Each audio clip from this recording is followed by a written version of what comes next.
Coming up on First at 4, the family and friends of Amber Spradlin are sharing their message on billboards, why the cause has grown from yard signs and decals to the highways. And a murder trial in Germany that involves an American defendant, why a Michigan man is facing a German court, coming up. Plus, we are tracking some more sunny weather as we kick off the week. Those details coming up as Mountain News First at 4 starts now. Dedicated to Eastern and Southern Kentucky, this is WYMT Mountain News First at 4. Good afternoon, I'm Steve Hensley. First at 4, justice for Amber is hitting the highways, with family, friends, and community members bringing the battle to the billboards. WYMT's Buddy Forbes explains. Since her murder last June, Amber Spradlin has been remembered for her larger-than-life personality. Now the search for justice has also gotten larger than life, with billboards like this popping up across Floyd County. From yard signs to decals, the story of Amber Spradlin's murder and her community's search for justice continues to grow. With her face now memorialized on 2 billboards in heavily traveled areas of the county, community members and business owners say the Justice for Amber group will keep sharing her smile until those responsible for stealing it are locked away. Those billboards cost a lot of money. That tells me that no one's giving up. We'll just keep trucking. You know, it's like the world tour for Justice for Amber this year, 2024, and we ain't stopping until we end up in a courtroom, and that's the way it should be. With this billboard in the Prestonsburg community and another in the Allen community, the family just hopes that her story will stay out there until justice is served. In Prestonsburg, Buddy Forbes, WYMT Mountain News. Buddy, thank you. The billboards were paid for by the Justice for Amber nonprofit that is being created and supported by the Facebook group. We'll hear from Spradlin's family about this coming up at 6. More than a year and a half since the July 2022 flood, the road to recovery continues. WYMT's RJ Johnson tells us how officials are dealing with leftover flood debris in Breathitt County. It has not been an easy process for officials cleaning up flood debris following the July 2022 flood.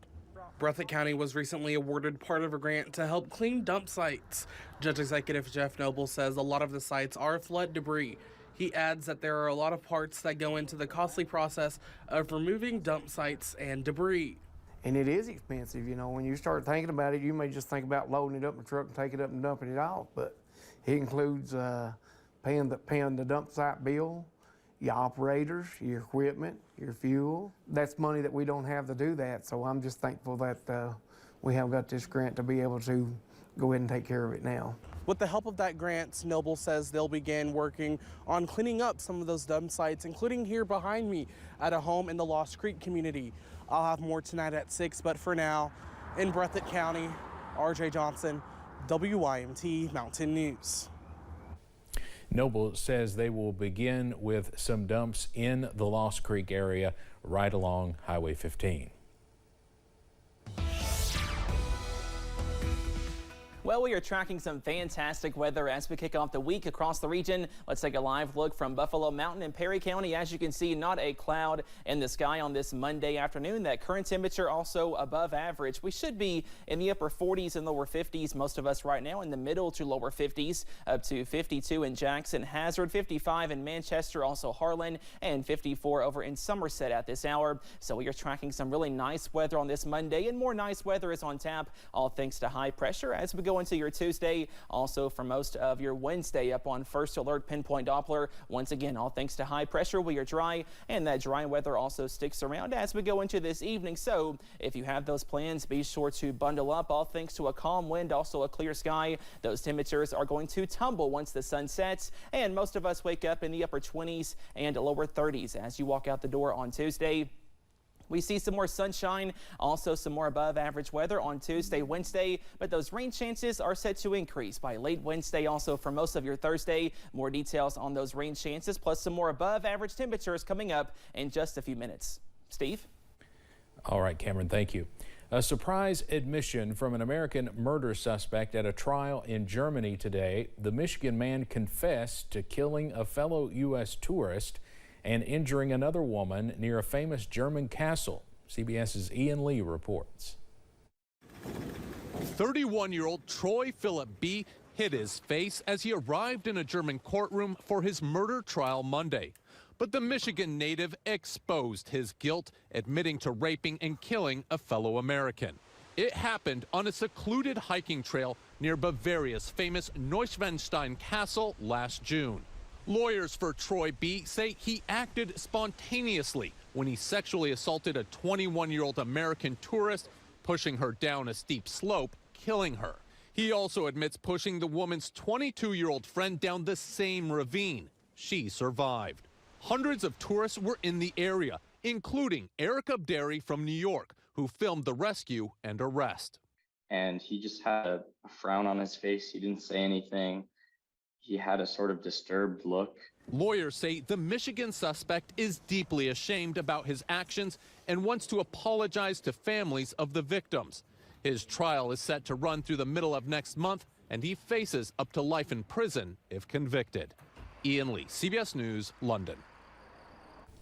Prosecutors say Troy B. also confessed to possessing child pornography, which investigators uncovered as part of their probe into the attack. A human rights group in Russia says more than 350 people were arrested during the weekend as they mourned the death of opposition leader Alexei Navalny in a prison camp. Russian officials say he died suddenly without giving details. This morning, Navalny's widow accused Vladimir Putin of killing her husband. In a video message, she vowed to continue her husband's work, build a free Russia, and reveal the names of those involved in his death. President Biden stopped to speak with reporters after his arrival to the White House from Delaware. He discussed Ukraine aid and Russian opposition to leader Alexei Navalny's death. The president says House Republicans are, quote, making a big mistake. They're making a big mistake not responding. Look, the way they're walking away from the threat of Russia, the way they're walking away from NATO, the way they're walking away from meeting our obligations, is just shocking. I've been here a while. I've never seen anything like this. The president also told reporters that leaders are considering additional sanctions against Russia. The U.S. is assessing whether an airstrike against a terror group in Somalia killed 2 Cuban doctors being held by the group. In a statement shared by the site intelligence group, Al-Shabaab said the strike on Thursday hit a house, killing the 2 doctors.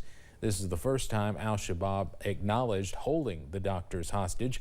A U.S. defense official says there is no credible evidence of any civilian casualties in the strike. Pro-Palestinian protesters gathered outside the World Court in The Hague this morning as hearings on the legal status of the disputed land at the United Nations top court began. Israeli leaders have long disputed that the territories are formally occupied on the basis that they were captured from Jordan and Egypt during a 1967 war rather than from a sovereign Palestine. More than 50 states will present arguments before the International Court of Justice. Even though the verdict or the advisory opinion is not going to be binding, it's going to weigh very heavily when it comes to jurisdictional, but also morally. And I think what we see now with the world and the opinion of the citizens of the world shifting and the political movement that's going on now, I think that finally it might carry some weight and that sanctions will be made by other states. The judges are expected to take several months to deliberate before issuing their opinion.